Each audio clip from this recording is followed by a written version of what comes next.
제가 보니까 한 가지 좀 교정을 해드릴게요. 우리 2페이지 한번 보시기 바랍니다. 2페이지 보시면 교재 진도라는 게 있어요. 교재 진도가 있고 숙제가 있는데 이 새신자 훈련 청소하고 약간 교재 진도가 조금 다릅니다. 그래서 제가 다시 한번 정확하게 말씀드리겠습니다. 1주는 적으세요. 옆에 1단원.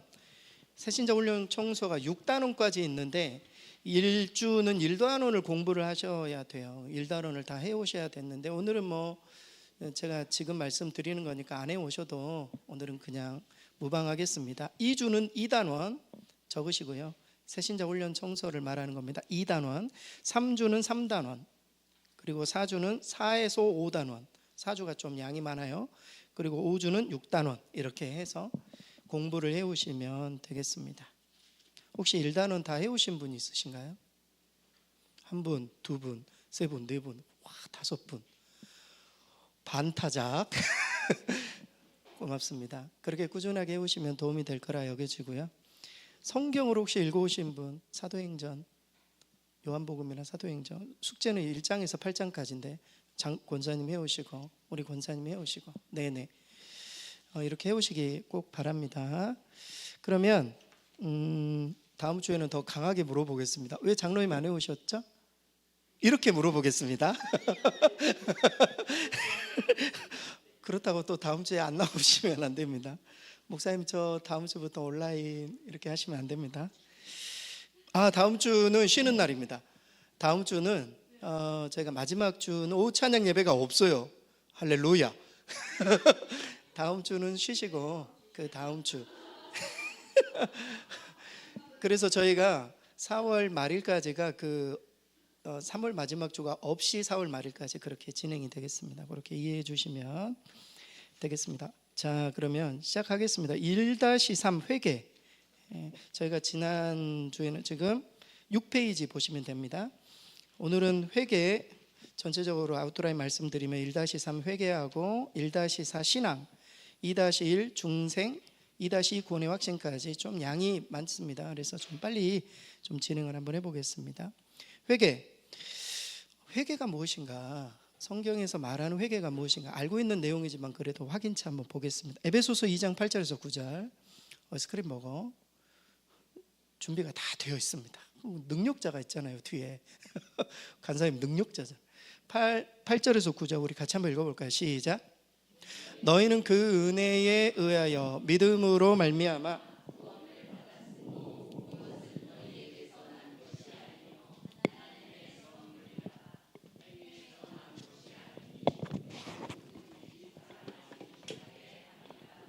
아멘. 감사합니다. 이 부분에 대해서 너무나도 잘 아시는 말씀이지만 답을 한번 적어볼게요. 1번 구원은 인간의 노력이 아닌 하나님의 은혜이다. 은혜.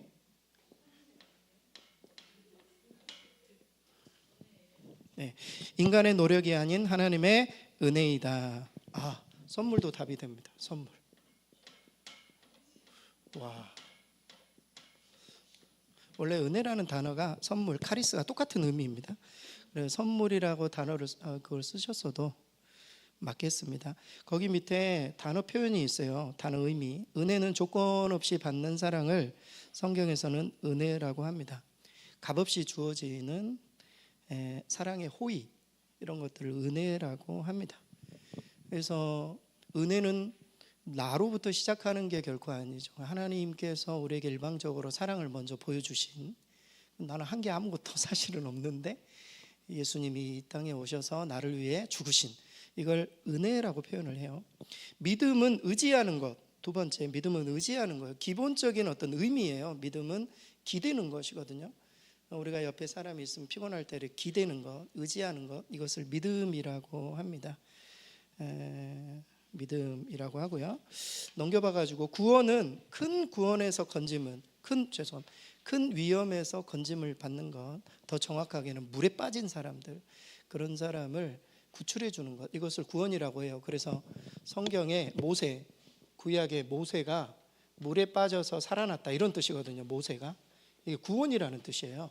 모세의 이름의 뜻이 뭐라고요? 빠졌다가 건짐을 받은 자라는 뜻이거든요. 거기에서 구원이 유래가 된 것입니다. 모세. 그리고 선물은 공짜지만 보수나 뇌물과는 좀 다릅니다. 희생을 치르신, 그러니까 선물이라는 게 그냥 아무런 어떤 그런 의미가 아니라 어느 누군가가 희생을 치르고 난 다음에 우리에게 주신 것을 말해요. 그러니까 예수 그리스도의 십자가 희생으로 말미암아 우리에게 주어진 것, 이것을 선물이다. 마지막 행위는 도덕적인 삶, 율법대로 살아가는 삶, 성경대로 사는 것, 이것을 성경에서는 행위이다.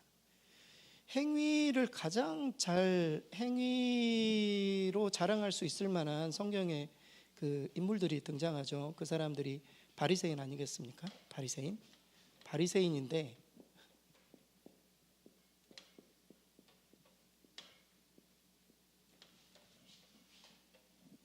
행위로는 바리새인을 따라갈 수가 없어요. 예수님께서도 너희의 의가 바리새인의 의보다 낫지 못하면 천국에 갈 수 없다, 이렇게까지 이야기하실 정도로 의를 생각하면은 바리새인의 의를 따라갈 수 없어요. 왜냐하면 바리새인들은 철저하게 율법을 지켰습니다.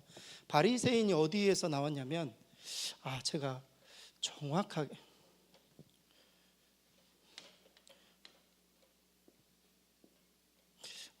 정확하게 기억이 안 나는데 페라시스인가?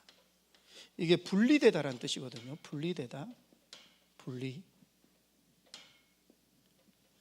이거 영상으로 나가면 누가 뭐라고 하시겠는데 분리되다라는 뜻에서 나왔어요. 바리새인이. 그래서 이것도 뭐 어원이 다 있어요. 남유다가 이렇게 바벨론으로 잡혀가고 난 이후에 이스라엘 백성들이 바벨론에서 엄청 고민하잖아요. 왜 우리가 이렇게 멸망당했는가? 그것의 결론은 우리가 율법을 지키지 않았기 때문이다. 딱 결론을 내려요. 70년 만에 돌아와서 사람들이 율법을 철저히 지킵니다. 그래서 일반 부류에 속하지 않는 율법을 철저히 지키는 부류가 새로 생겨나요.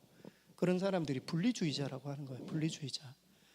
그래서 분리주의 사람들이 완전 따로 독립해가지고 우리처럼 행하지 않으면 마치 우리나라가 멸망한다라고 이야기하는 그런 부류가 나타난 그런 사람들이 바리새인파가 된 거예요. 바리새파. 이 사람들은 얼마나 율법을 지키겠습니까? 왜냐하면 율법을 지키지 않아서 나라가 망했다고 생각하기 때문에 철저하게 율법을 지키고 예수님이 올 때까지 그렇게 철저히 지켰단 말이죠. 예수님이 오셔서 딱 보니까 율법은 지키는데 율법 안에 정신은 다 잃어버린 거죠. 그러니까 문자 이런 것들은 철저히 지키는데 그 안에 있는 하나님의 사랑이 없는 거죠. 예배를 우리가 열심히 드리는데 우리 안에 하나님을 향한 사랑이 없이 드리는 거죠. 이것을 예수님이 정확하게 보시고 바리새인들을 회칠한 무덤이라고 하잖아요. 겉만 번지르한, 안에는 그냥 썩어 문드러진 그들의 신앙을 지적하고 있어요.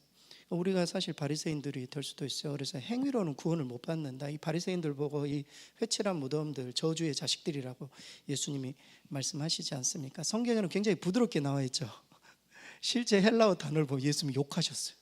엄청 세게 욕하셨다고. 그래서 아무튼 그렇게 보시면 되겠습니다.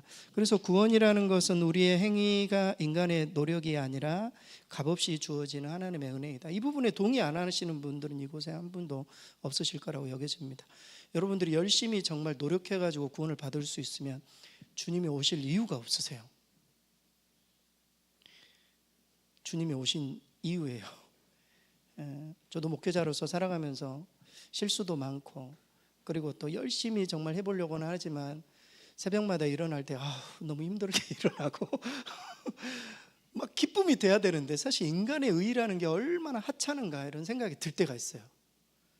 예수님의 십자가 공로가 아니면 하나님 앞에 설 수 없는 하찮은 의죠. 아무리 이 세상에 똑똑하고 윤리적으로 정말 인간의 의로는 하나님 앞에 설 수 없어요. 그래서 예수님이 오신 겁니다. 그래서 2장 8절에서 9절 내용은 좀 쉬워서 그냥 넘어갈 수 있을 것 같습니다. 두 번째 요한일서 1장 9절 같이 한번 읽어보겠습니다. 만일 우리가 우리 죄를 자백하면 그는 미쁘시고 의로우사 우리 죄를 사하시며 우리를 모든 불의에서 깨끗하게 하실 것이요. 자백은 동의한다라는 뜻이에요. 동의.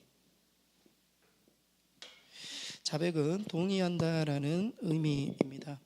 여기서 이 자백이라는 영어식 표현이 speak with라는 뜻인데요. agree with, 동의하다 이런 의미로 쓰였습니다. 그러니까 자백이 같이 말하다라는 뜻이 뭘 동의하는 건가? 하나님의 판단에 동의하다 이런 뜻이에요. 우리가 죄인이라는 하나님의 판단에 동의합니다. 이것이 우리가 죄인입니다라는 자백의 의미입니다. 하나님 우리가 예수님을 만나기 전에 회개하지 않으면 우리 모두는 다 죄인이잖아요. 그 부분에 동의하다 이런 뜻이에요. 두 번째, 죄를 사하신다. 죄를 사하시며 지은 죄를 용서하신다. 불의에서 깨끗하게 하신다. 앞으로 죄를 짓지 않도록 우리에게 힘과 용기를 더하신다 이런 뜻이에요. 밑에 미쁘시고 의로우사, 우리 같이 한번 읽어볼까요? 미쁘시고, 시작. 미쁘시고 의로우사의 의미는 고백하면 반드시 약속대로 용서하심을 강조합니다. 미쁘시다, 신실하다라는 뜻이죠.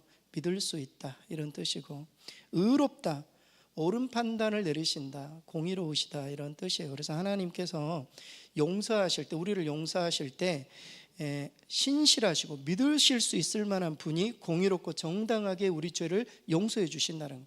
사람들이 용서하는 것은 한계가 있죠. 용서를 하고 나서도 똑같은 죄를 지으며 와가지고 또 뭐라고, 하나님의 어떤 용서는 그렇지 않다는 겁니다. 하나님의 공의로우심 그 잣대로 우리를 확실하게 용서하시는 그런 의미가 있습니다. 그래서 자백은 중요한 것은 동의하다, 하나님의 판단, 인간을 향한 하나님의 판단에 동의하다 이런 뜻이다. 이렇게 좀 이해를 하시고 좀 넘어가 볼게요. 누가복음 3장 8절 회개에 대해서 우리 같이 한번 읽어보겠습니다. 시작. 그러므로 회개에 합당한 열매를 맺고 속으로 아브라함이 우리 조상이라 말하지 말라. 내가 너희에게 이르노니 하나님이 능히 이 돌들로도 아브라함의 자손이 되게 하시리라. 회개란 그 답이 뭘까요? 네네. 회개란 돌아서는 것입니다.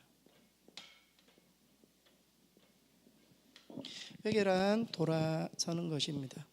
방향을 바꾸는 것, 이것이 회개입니다. 당연히 그냥 머리로 내가 죄인이구나, 내가 잘못했구나 이 정도가 아니라 방향을 트는 것이죠. 우리가 지하철 3호선을 타고 가다가 내가 잘못 탔어요. 그럼 바로 내려서 빨리 4호선을 타든지 내가 정확한 방향을 완전히 바꾸는 것, 이것을 생각만 가지고서는 회개가 아닌 것이죠. 거기 밑에 한번 읽어보겠습니다. 죄를 인정하고, 시작. 죄를 인정하고 그 사실을 슬퍼하고 죄를 짓지 않겠다는 결심을 하는 것이 회개예요. 지정의가 동반된, 그것을 인정하고 감정적으로 그 부분에 대해서 아파해야 되고 앞으로는 그렇게 행하지 말아야지 하는 결심이 있어요. 우리가 주일 예배 드릴 때 회개 기도를 드리잖아요. 그때 지정의가 사실은 발동해야 돼요. 내가 뭘 잘못했는지, 그 부분에 대해서 내가 마음에 아파하고 있는지, 그리고 나는 앞으로 이 죄를 다시는 안 지어야 되겠다는 마음의 어떤 의지적인 결단까지 다 포함하는 것이 회개라는, 돌아서다라는 히브리적 표현입니다. 진정한 회개는 보상할 것이 있으면 보상한다. 그냥 말만 그냥 내가 뭘 잘못했다, 뭘 훔쳤다 이러면은 내가 잘못했어요, 하나님 앞에 회개했어요, 끝이 아니라 그 사람에게 뭔가 잘못한 내용들을 보상해 줘야 된다라는 겁니다. 여기까지 행동회개까지 가야 진정한 회개임을 성경은 이야기를 하고 있습니다. 아무튼 회개는 돌아서는 것이다, 마음과 방향을 바꾸는 것이다, 이렇게 생각하시면 돼요.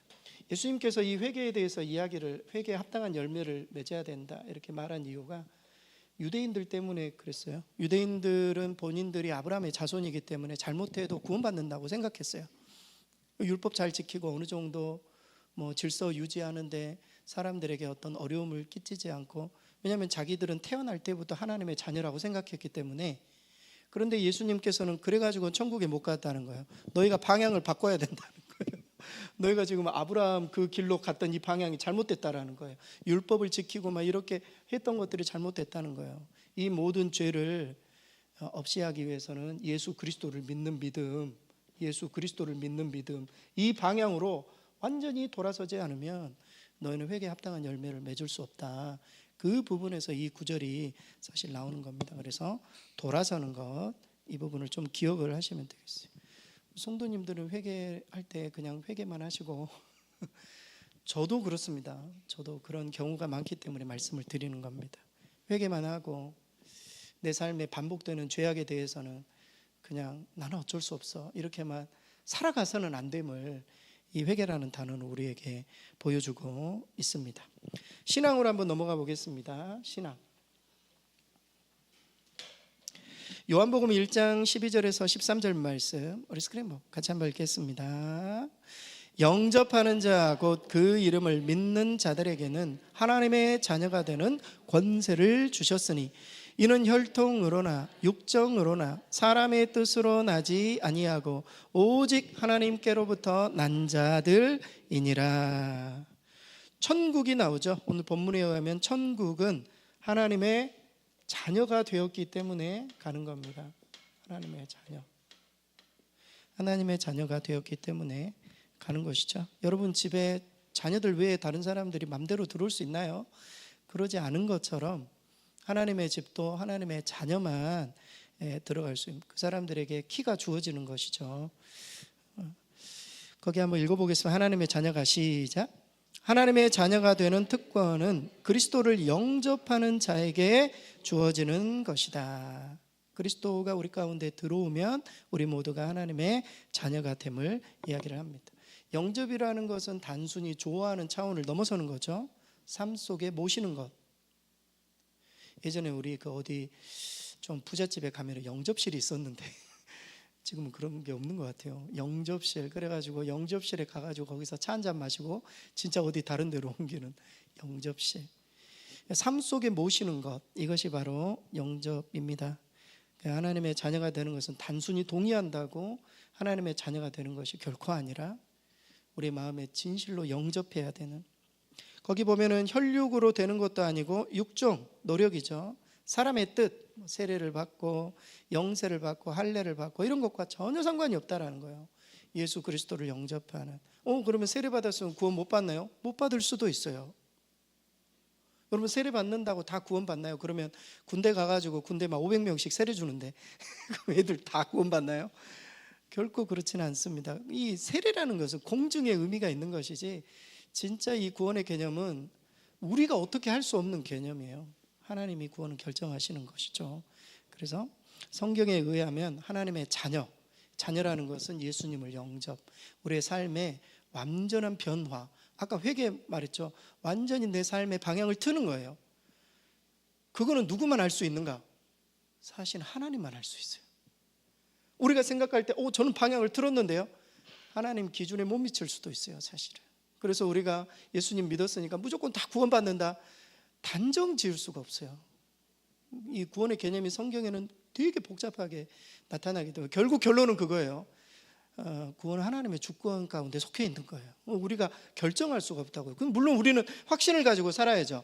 예를 들어서 예수님을 정말 인격적으로 영접하고 내 삶의 가치관이나 내 삶의 목표가, 그리고 정말 내가 정말 하나님을 위해서 뭔가 살고자 하는 내 노력과 내 헌신과 내 부족하지만 항상 실패하고 그렇지만 저는 그게 구원의 증거라고 생각해요. 구원의 증거. 하지만 제가 그렇다고 구원 받았습니다 라고 말할 수는 없어요. 왜냐하면 구원은 하나님의 손에 있기 때문에. 그래서 우리가 쉽게 너무 구원파, 예수 믿었으니까 평생 그냥 표현이 이상하지만 그냥 맘대로 살아도 구원 받는가? 아니라는 겁니다. 구원의 개념이라는 게 과거의 개념, 현재의 개념, 미래 개념까지 다 포함하고 있기 때문에 구원의 주권은 하나님께 있다. 그래서 구원을 항상 좁게 생각하셔야 돼요. 항상 좁게. 그래서 나는 그냥 예수 믿었으니까 난 죽으면 구원받아, 이게 아니라 예수님을 믿었지만 내 믿음을 삶으로 항상 증명하자. 이런 삶으로 우리가 살아야 돼요. 이런 삶으로. 저는 목회자이기 때문에 성도들에게는 장례식장에 가든지 어딜 가든지 제가 되게 긍정적으로 표현할 수밖에 없어요. 이분은 정말 하나님께서 구원하셨을 수도 있잖아요. 그러니까 구원 받았으면 이렇게 말할 수밖에 없어요. 하지만 구원은 제가 그렇게 말한다고 되는 문제가 아니에요. 하나님의 손에 있기 때문에. 그래서 우리는 항상 경계해야 되고 매일매일 구원을 이루어 가야 돼요. 우리의 믿음을 증명해내야 된다고요. 그런 개념이 성경 안에 다 포함되어 있다. 이걸 잊지 마셔야 됩니다. 바울은, 같이 한번 읽어보겠습니다. 바울은 아브라함의 후손이거나 율법을 지켜서 할례를 받아 구원받은 것이 결코 아니죠. 바울도 예수 그리스도를 믿는 믿음으로 하나님의 자녀가 된 것입니다. 요한계시록 3장 20절 스크린 같이 한번 읽겠습니다. 볼지어다 내가 문 밖에 서서 두드리노니 누구든지 내 음성을 듣고 문을 열면 내가 그에게로 들어가 그와 더불어 먹고 그는 나와 더불어 먹으리라. 모든 사람을 향한 예수님의 초청의 말씀입니다. 모든 사람, 누구든지라고 나와 있죠. 누구든지. 성경을 항상 이렇게 좀 떼어주세요. 성경을 누구든지라고 말하고 있어요. 모든 사람을 향한. 문은 마음문을 의미합니다. 먹는다.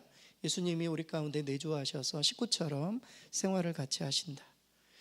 이게 진정한 구원입니다. 여러분들은 어떠신지 모르겠어요. 예수님께서 내 안에 오셔가지고 나와 더불어서 내 생각과 내 계획과 내 삶을 계속 나누고 있으십니까? 하루를 시작하면서 기도하시면서 시작할 텐데, 기도할 때는 열심히 기도하는데 매 삶은 그냥 내가 주인이 돼가지고 그냥 살아가는가? 그러면은 심각하게 성경은 말하고 있거든요. 네가 정말 주인을 바꿨느냐? 바꾸지 않았으면 네 구원을 다시 한번 생각해 봐야 된다. 성경은 그렇게 이야기를 해요. 구원은 굉장히 좁은 개념이에요. 그래서 모든 사람을 위한 예수님의 초청, 구원받고자, 우리 같이 한번 읽어보겠습니다. 시작. 구원받고자 하는 인간의 의지보다 구원하고자 하는 하나님의 의지가 더 크세요. 이 부분은 정확하게 이해하고 계세요. 하나님은 모든 사람이 구원받기를 원하세요. 우리는 생각하죠. 저 인간 저래가지고 구원받겠어? 저렇게 신앙생활 해가지고는 안 돼. 이렇게 말하지만 하나님은 어떻든지 그 구원의 길이 좁지만 모든 사람이 그 길 안에 들어오기를 예수님이 그것 위에 십자가에 못 박혀 죽으셨으니까. 그래서 제가 사진은 준비해 오지 않았지만 옛날에 예수님이 문 밖에 서서 두드리는 그림이 있잖아요. 그 그림 한 번씩 보셨을 거예요. 거기 보면은요, 문 고리가 없어요. 자세히 보면 문 고리가 없다고요. 예수님은 두드리고 계시고 주님이 직접 열지 못하세요. 어느 누군가가 그 문을 열어주어야만 예수님이 들어오실 수 있는 것이죠.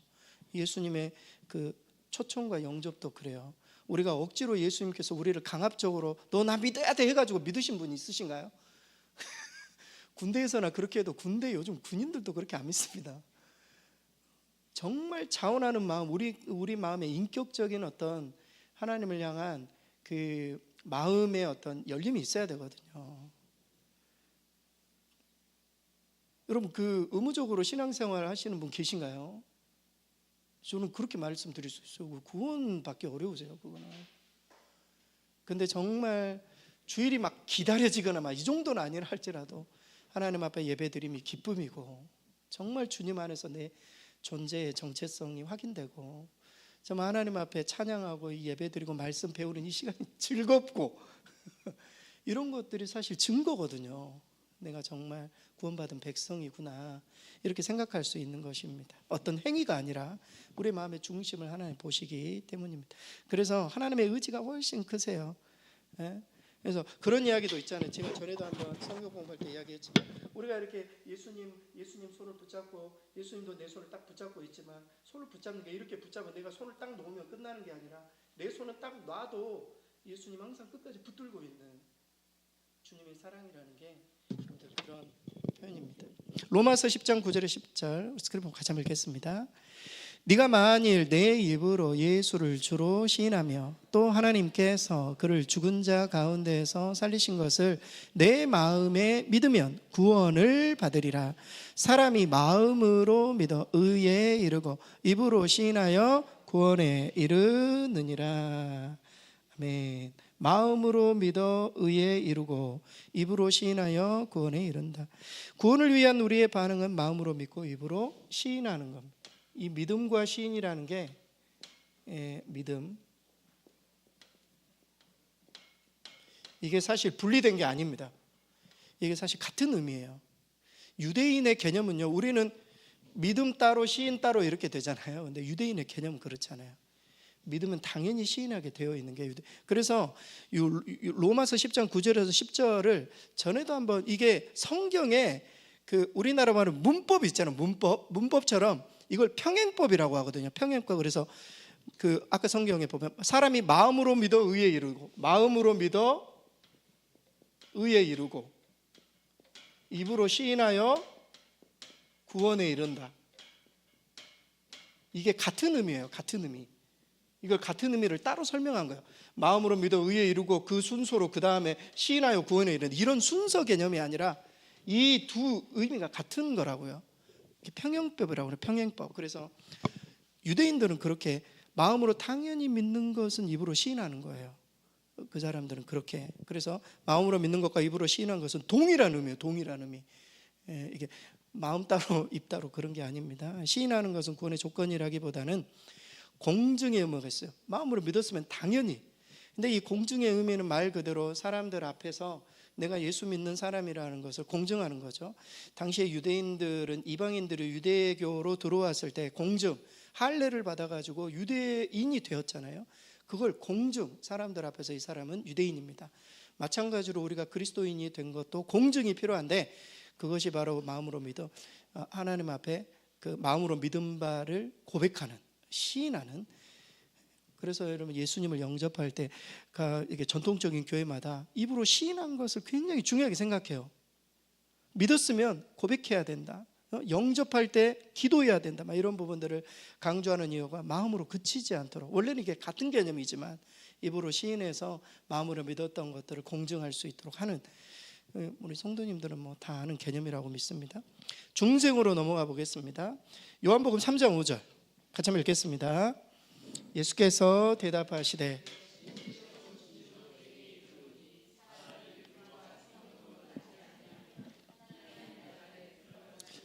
없느니라. 아멘. 예수님을 영접하면 성령님이 오십니다. 성령. 그냥 쉽게 그냥 성령으로만 적게요. 성령이 오십니다. 예수님을 영접할 때 우리는 느끼지 못하냐, 감정적으로 느끼지 못할 수도 있고, 그렇지만 영적 세계에서는 우리가 예수님을 믿는 즉시, 아니면 저는 그 믿음의 고백도 성령의 역사거든요. 그래서 우리가 그 순서를 참 이렇게 파악하기가 힘들지만 성령께서 우리 가운데 내주하셔서 고백하게 하시는 성령의 내주. 물은 생명의 말씀을 의미하고, 우리에게 물과 성령으로 생명의 말씀, 때로는 이 물이라는 게 회개에도 의미하기도 해요. 회개. 하지만 생명의 말씀을 의미하고 성령은 성령의 역사를 의미합니다. 우리 같이 한번 읽겠습니다. 성령님이 시작. 성령님이 오셔서 영적 존재가 된 것을 거듭났다라고 이야기를 합니다. 중생했다, 거듭났다, born again이라고 하죠. 새롭게 태어났다, 이런 표현을 씁니다. 여러분 거듭나셨습니까? 성령님이 내 안에 내주하고 계시는가? 성령께서 이끄시는 대로 우리가 살아가려고 참 노력하는가? 이 부분이 참 중요해요. 생활이, 같이 한번 읽겠습니다. 생활이 변화하는 것은 거듭난 결과이지 조건이 결코 아닙니다. 거듭난 결과 우리의 삶이 바뀌고, 예수님 믿고 여러분의 삶이 얼마나 바뀌었는지, 저는 여기 보시면은 우리 성도님들이 다 진짜 우리 교회 성도님들이 이렇게 대화 나누면 이분은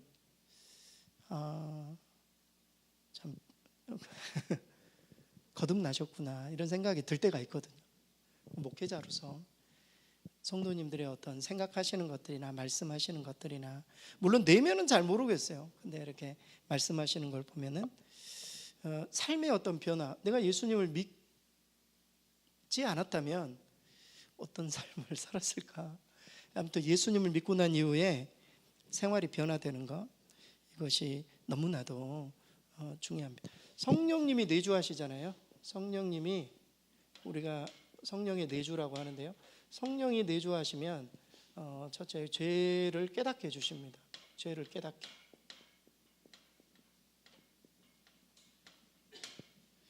내가 어떤 잘못을 했을 때 이게 하나님 싫어하시겠구나. 성령의 역사예요. 성령께서 우리 가운데 계실 때.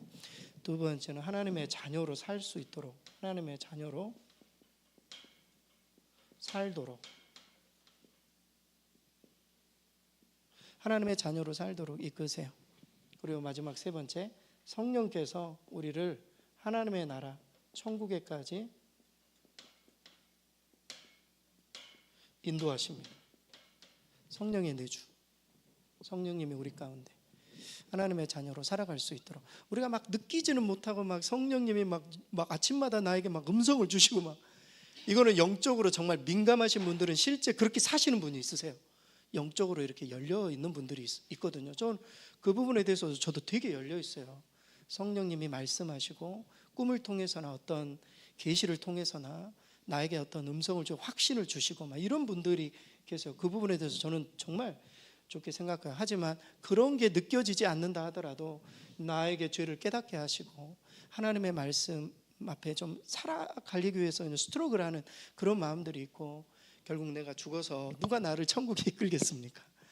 내 안에 내주하신 성령께서 내 영혼을 천국으로 이끄시는 그런 역할들을 한단 말이죠. 그래서 성령의 내주, 제가 항상 축도할 때 우리 주 예수 그리스도의 은혜, 하나님의 교통하시고 성령의 내주, 성령께서 그 내주가 아주 중요해요. 그래서 구원받은 백성은 성령님이 오신다. 고린도후서 5장 17절 같이 한번 읽겠습니다. 그런즉 누구든지 그리스도 안에 있으면 새로운 피조물이라. 이전 것은 지나갔으니 보라 새 것이 되었도다. 예수님을 영접하면 새로운 피조물로 거듭난다. 아이고, 움직이지 마라. 거듭난다.